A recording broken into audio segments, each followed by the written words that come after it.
어느 무더운 여름날 아침 9시 반이 조금 넘은 시각에 112로 다급한 신고 전화가 한 통 걸려옵니다. 제가 칼에 찔렸는데요. 친구는 죽은 것 같아요. 빨리 좀 와주세요. 사건이 발생한 곳은 강남 한 오피스텔이었는데요. 위급한 상황이어서 형사들과 119가 거의 동시에 현장에 도착했습니다. 오피스텔 4층 복도 맨 끝 408호였습니다. 피해자가 얼마나 많은 피를 흘렸는지 좁은 방 안은 냄새로 숨이 막힐 정도였습니다.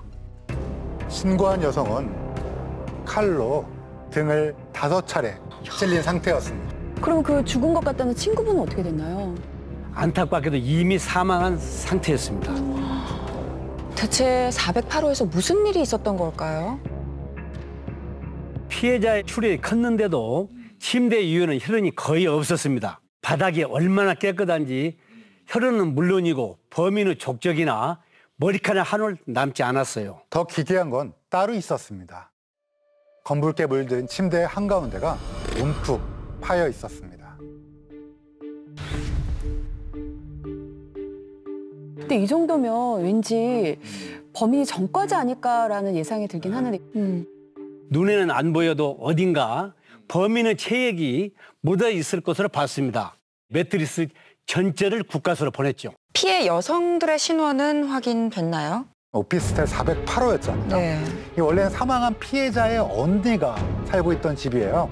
해외로 장기 출장 가게 되면서 동생이 대신 지내고 있었던 거죠. 그분이 바로 사망한 30살 황선아 씨였습니다. 신고한 분은요? 황선아 씨의 고향 친구인 그 여고 동창으로 알고 있는데요. 박혜진 씨였어요. 서울로 이제 여행을 왔다가 그 친구 집에 묵었던 그런 상황이었었고요. 생존해 있는 혜진 씨가 가장 확실한 목격자고 스모킹건이 되어줄 수 있는 사람인데 힘들겠지만 그날의 기억을 조금이라도 진술을 해주셨으면 좋겠네요. 혜진 씨가 어느 정도 회복된 이후에 그녀가 전한 이야기는 충격적이었습니다. 그날 혜진 씨와 선아 씨는 밤늦게까지 이야기를 나눴다고 합니다. 새벽 2시가 넘어서야 이제 겨우 잠이 든 거고요. 그런데 새벽 5시가 지났을 무렵에 인기척이 들리더라는 거예요. 그 소리에 이제 혜진 씨가 잠에서 깨어나가지고 살짝 눈을 떴다 그래요. 얼핏 눈을 떴는데 처음 보는 남자가 침대 옆에서 자기들을 내려다보고 있었던 겁니다. 소름 끼쳐 어떡해. 깜짝 놀라서 누구야 하고 소리를 지른 거죠. 그 순간 그 남자가 흉기로 혜진 씨의 등과 옆구리를 수차례 찔렸습니다.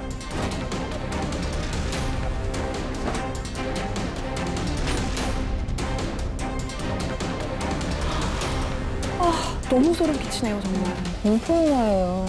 혜진 씨는 칼에 찔려서 바로 정신을 잃었습니다. 얼마간의 시간이 지나갔는데요. 그때 친구 선아 씨의 휴대전화에 기상 알람이 울린 거예요. 그 소리에 혜진 씨는 의식이 희미하게 돌아오게 됩니다.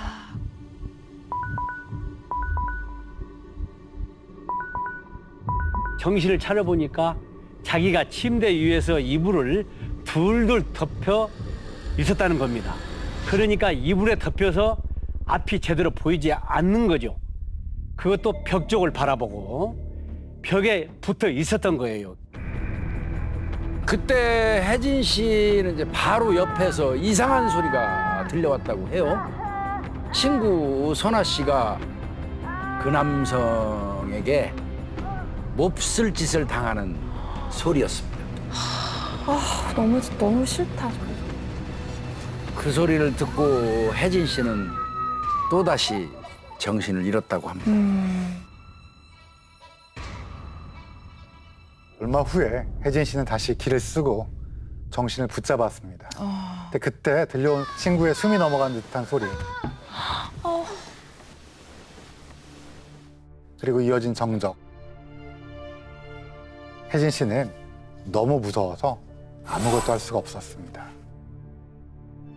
발자국 소리가 계속 들린 거예요.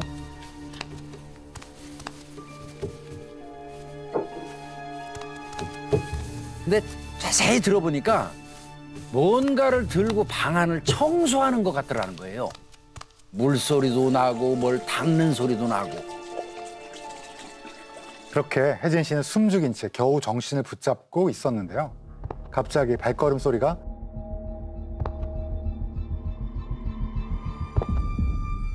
점점 가까이 들려오기 시작합니다. 너무 무서워. 그리고 이불에 덮여 누워있는 자기 바로 뒤에 범인이 멈춰선 느낌이 들었다고 합니다.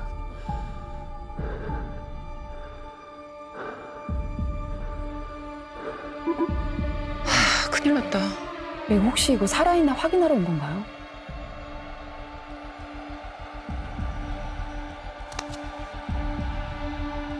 범인이 고개를 숙여서 자기 귀를 혜진 씨 얼굴에 대고 숨을 쉬는지 확인한 겁니다.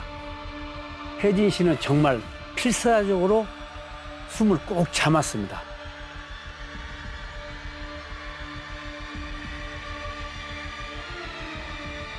그리고 한참 후 발소리가 점점 다시 멀어져요.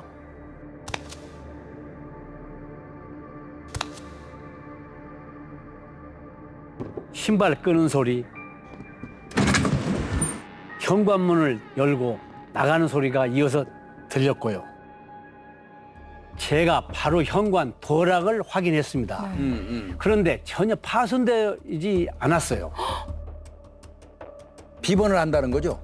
즉 범인은 평소 피해자의 집을 자주 드나들거나 알아낼 수 있는 가까운 사람일 가능성이 있는 거죠. 문을 닫으면 지금은 자동으로 네. 맞아요. 잠기잖아요. 네. 근데 이 사건이 2005년에 발생한 사건입니다. 그때는 손잡이를 한번 위로 올려줘야 되는 방식이 있었어요. 기억나요, 전날. 옛날에 이렇게 딸깍 올리지 않으면 안 잠기는 안 그런 잠겨요. 도어락이 있긴 맞아요. 있었습니다. 네. 그 말은 즉 단속을 확실히 하지 않으면 문이 잠기지 않을 수도 있다는 걸 알고 있는 사람. 범인은 오피스텔에 거주하는 이웃일 가능성도 있는 겁니다. 그 도어락 안 써보면 모르니까. 그렇죠. 수사 첫날 오피스텔 주민 중에 한 분이 목격담을 이야기해 줍니다. 옆집 407호에 사는 남자였는데 바로 옆집. 이 사람이 이제 곰곰이 생각을 하더니 한 달 전쯤에 제가 좀 수상한 장면을 좀 봤어요.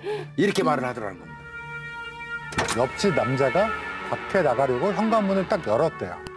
그리고 비슷한 타이밍에 옆집 여성은 문을 닫고 들어간 거예요. 근데 문 뒤에 어떤 남자가 하나 서 있더랍니다. 옆집 남자랑 딱 눈이 마주친 거예요.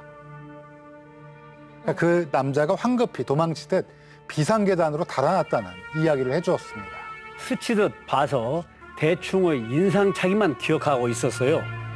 나이는 한 30대 초반 같았고 둥근 얼굴형이었는데요. 키는 170cm 정도, 체격이 왜소해 보였고 그리고 헤어스타일이 2대8로 넘긴 머리가 있어요. 옛날 회사원들이 그런 머리를 많이 했었는데 그 비슷한 머리 모양을 하고 있었다고 진술을 했습니다. 우리를 도와줘서 고맙다. 정말 형 동생처럼 지내자. 자주 전화 통화도 하고 그 당시에 술도 사주고 차도 마시면서 친분 관계를 유지했죠. 그러면서 형사들이 오피스텔 전층을 나눠 탐문을 시작했는데요. 당시 저희 팀이 3층부터 5층까지를 맡겨졌습니다. 네. 그런데 그 구역의 전과자가 3명이나 거주하고 있었습니다.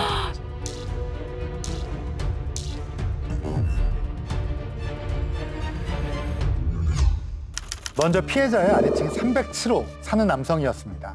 동건이와 함께 강남에서 술집을 운영하는 인물인데요. 성추행 전과가 있었습니다. 신간다. 알리바이를 확인을 해봤는데 새벽 4시에 귀가해서 계속 본인은 잠을 잤다고 하고요. 이 사람 DNA를 채취하려고 하는데 너무나 완강히 버텼던 거예요. 그러니까 본인은 잘못이 없는데 왜 그러느냐 뭐 이러면서 한 보름 정도 경찰에 애를 먹이다가 결국 구강 채취에 성공하게 됩니다. 두 번째 용의자는 피해자가 2층에 사는 남자입니다. 바로 위층. 511호. 유흥업소에서 일하는 남성인데 의경 출신이에요. 여성을 대상으로 한 강도 정과가 있었습니다. 이 사람도 수상하네요. 역시 굉장히 까칠하고 비협조적인 반응을 보입니다. 침도 맺고 이 수사관들 멱살도 잡고 욕도 하면서 조사를 거부했어요.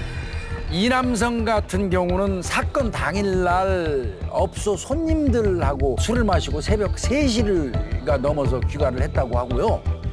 그날 밤에 이제 집에 본인이 들어서려는데 복도를 서성거리다가 516호 쪽으로 들어가는 한 남자를 봤다는 거예요. 새벽에 그러면 516호에 사는 사람도 혹시 전과자였나요? 그 몇 건의 전과가 있는 남성이었습니다. 몇 건이나? 역시 유흥업소 종사자였고요. 가장 애를 먹었던 기억이 납니다.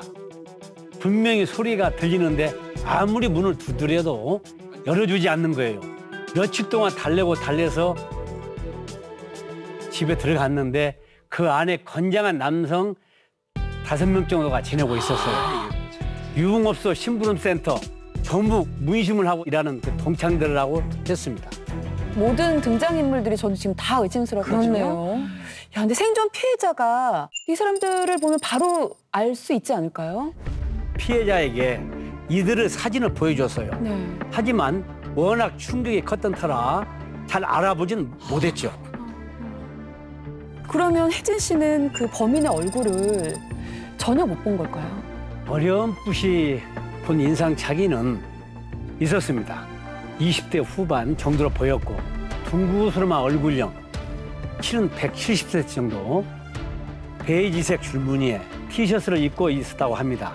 그리고 2대8 스타일 머리 하이칼라, 머리 모양을 하고 있었답니다. 아까 옆집에 사는 407호 남자가 봤다는 인상착의랑 상당히 일치하는데요? 그런데 잠시 후 아주 결정적인 진술을 듣게 됩니다.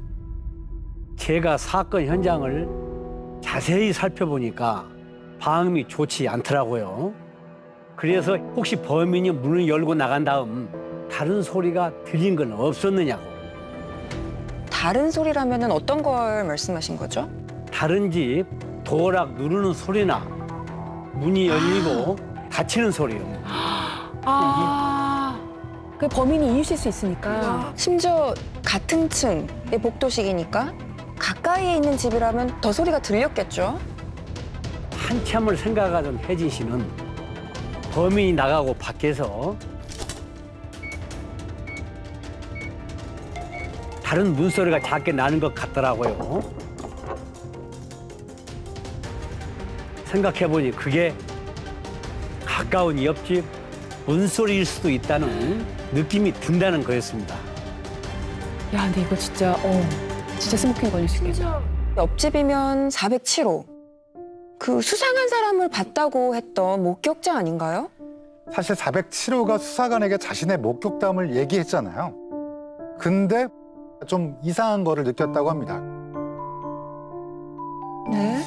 키며 체격이며 헤어스타일, 왜 8대의 가르마라고 네. 얘기했잖아요.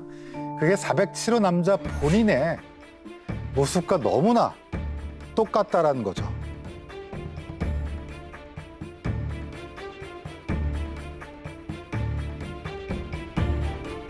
아니, 저도 듣다 보니까 좀 이상했어. 이거 당신 아니야? 당신하고 똑같은데 하고 물어봤죠. 아니라고 자기가 범인이면 이런 말을 했겠느냐며 불같이 저를 몰아붙이며 화를 냈었죠. 407호, 이 옆집 남자 혹시 뭐 하는 사람인가요? 이 사람은 28살의 김현철이라는 인물입니다. 1년 전쯤에 이 오피스텔에 입주를 했고 최근 6개월간은 이제 무직 상태에 있었고요. 전과가 전혀 없다 보니까 초기 수사를 할 때는 그 사람을 크게 의심하지는 않았던 걸로 보입니다. 전과자들도 너무 용의선상에 있었던 사람들이 그러니까 많았고, 많아서 그렇죠. 그럴 수 있을 네. 것 같아요. 알리바이가 확인됐나요? 사건 당일 레인과 밤새 있다가 새벽 5시에 귀가했다고 진술했습니다. 그리고는 쭉 자다가 낮 2시에 회사 면접을 보러 갔다고 진술했습니다. 사건 당일날 오전에 의심스러운 남자를 봤다고 알려주기도 했었지 않습니까? 그게 오전 11시였습니다. 본인이 지나가다가 이렇게 어깨를 치면서 먼저 말을 걸었죠, 경찰한테. 그때 김현철은 밖에 있다가 귀가하던 길이었어요. 그날 오전에 복도에서 나랑 얘기했던 거 기억 안 나냐고 그랬더니 그제야 깜빡 잊었다고 배가 고파서 잠깐 편의점에 들렸다 하더며 말을 바꾸기 시작합니다. 본인도 지금 당황한 거잖아요. 그때 제가 당일 그 CCTV에 찍힌 김현철의 사진을 보여주면서 이게 그날 당신 모습이다. 배낭 메고 있는데 이게 무슨 편의점 가는 복장이냐. 그랬더니 당황하면서 사실 그날 면접을 앞두고 너무 긴장이 돼서 한강변을 걷다가 왔다 가방에 운동복을 넣고 나갔던 거다라고 진술을 번복을 했죠. 계속 말이 바뀌네요. DNA를 채취해야 될 것 같은데 하셨나요? 끝까지 애를 먹인 인물이 바로 이 옆집 남자입니다. 제일 힘들었구나. 제가 한 10여 번 찾아가가지고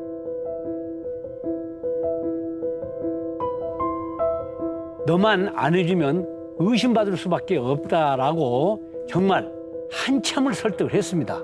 자신을 범인 취급한다며 저를 망신줬던 기억이 아직도 생생합니다. 뻔뻔하고 당당하고 또 언변은 얼마나 좋은지 제가 조금만 몰아붙이거나 곤란한 질문을 하면은 어떻게든 교묘하게 빠져나갔죠. 야, 지금 심증은 있는데 물증이 없는 상황이잖아요. 경찰은 다른 용의자들과 마찬가지로 의심해서 그런 게 아니다. 그냥 좀 협조해달라라고 부탁했습니다.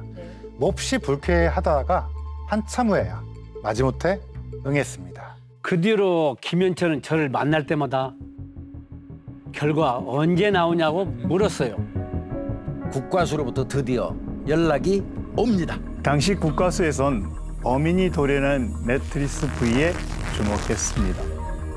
아무래도 일정 부분만을 도려낸 데에는 이유가 있다고 본 거죠. 검사 결과 도려내진 매트리스 아래쪽에 범인의 정액이 극소량 스며들어 있는 것이 발견됩니다. 우와, DNA와 일치하는 범인이 나왔나요? 용의자들의 구강세포 DNA와 대조해본 결과 피해자의 옆집인 407호에 사는 남성의 것과 일치했습니다.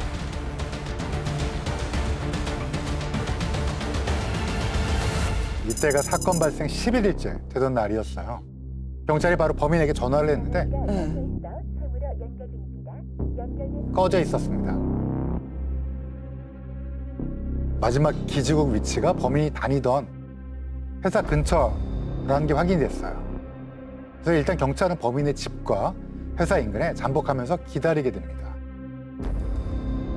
눈치를 채고 도망간 거 아닌가요? 그때 갑자기 제 휴대전화가 울렸습니다. 발신자는 범인이었습니다. 휴대전화에 뜬 이름을 보자마자 이제 됐다 싶더라고요. 근데 진짜 절친이신가 봐요. 전화가. 궁금하니까 계속 전화하는. 어디야, 동생아. 한잔 하려고 했는데 휴대폰이 꺼져 있어. 걱정했잖아. 뭔 일 있어? 그랬더니 뭐 취업도 안 되고 잠깐 고향에 내려갈 거라는 거예요. 내일부터 나도 휴가라고. 지금 아니면 못 보니까 얼굴이라도 잠깐 보자. 이렇게 겨우 범인과 만날 약속을 잡은 거죠. 최대한 덤덤하게 이야기하니까 전혀 의심을 하지 않더라고요. 경찰은 이제 만일의 경우를 대비해가지고 그 주변 도주로를 일단 차단을 했고요. 약속 장소에서 이제 그가 나타나기를 기다립니다. 이윽고 길 건너편 어둠 속에서 그가 모습을 드러냅니다. 왔다.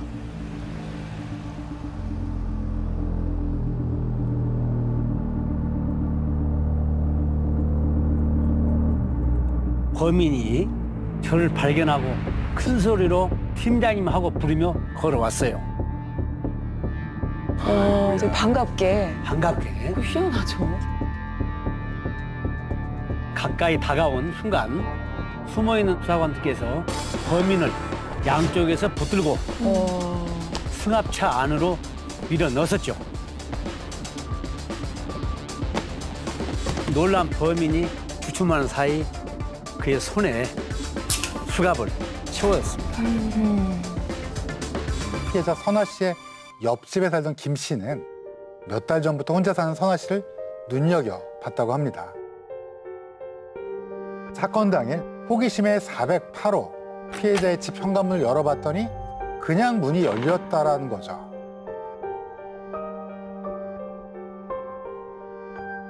하필 그날따라 그런 문 단속이 제대로 안 돼 있었던 걸까요? 그거는 거짓말이라고 봐야 됩니다. 하필이면 그날 피해자들이 그 문단속을 안 했고 하필 그날 범인이 우연히 문을 열어봤다? 이건 있을 수 없는 일이죠. 이건 분명히 계획된 범죄입니다. 피해자의 집인 408호가 복도 끝에 있다고 했잖아요. 그 복도 끝에 창문이 하나 있는데 거기에 담배꽁초가 가득하더랍니다. 범인은 매일 피해자의 집 앞에서 담배를 피웠던 거죠. 와, 호시탐탐 노렸구나. 근데 범인의 그 예상과는 다르게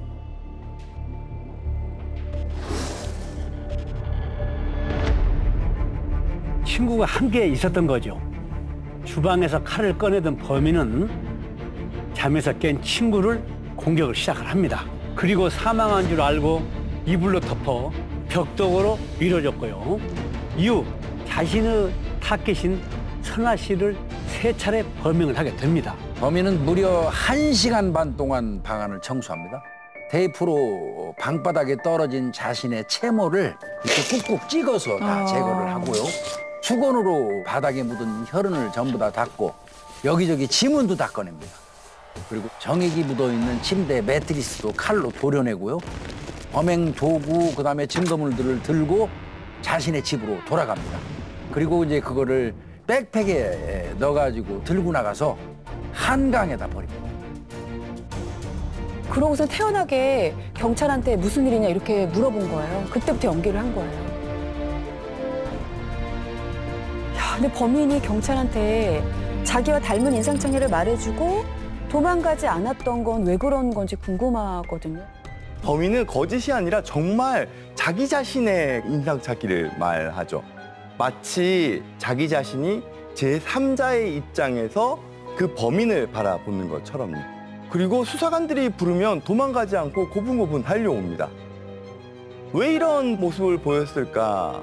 범인은 이미 자신의 머릿속에서 범행에 대해 자신이 저지른 일이 아니라고 스스로 그 범행 자체를 무시하고 억눌렀다고 보여집니다. 사회적 자아가 그 범행을 받아들일 수가 없으니까 반사회적 자아는 무의식의 영역으로 숨어버리고 사회적 자아는 마치 자신이 저지른 일이 아닌 듯 자신의 인상착의까지 스스럼 없이 형사님에게 이야기하며 태연하게 지낼 수 있었던 거죠. 범인은 어떤 처벌을 받게 되나요? 본인은 우발적 범행이었다고 주장했지만 결국 무기징역이 선고되었습니다. 그런데 무기징역을 받아도 가석방이 가능하다는 거죠? 일정 기간 동안 모범수로 수감 생활을 하고 뭐 이러면 가석방 대상이 될 수 있어요. 일반적으로 20년 이상 정도 지나면 대상자가 될 수가 있습니다. 그렇게 되면 생존한 분에게 위협이 되진 않을까요? 그렇죠. 또 다른 피해자가 양산될 수도 있고. 범인은 지금 19년째 복역을 하고 있습니다. 아직까지는 지금 가석방이 대상이 되지 않는 조건이죠. 지금 법무부에서는 추마범에 대해서는 절대적으로 종신형으로 지금 추진을 하고 있습니다. 생존 피해자를 보호하기 위해서라도 계속 지켜봐야 할 것 같습니다. 결국에 가장 중요한 건 살아남은 사람이잖아요. 맞아요. 그 사람들에 대한 보호나 후처치가 정말 중요할 것 같습니다. 112 경찰입니다. 말씀하세요.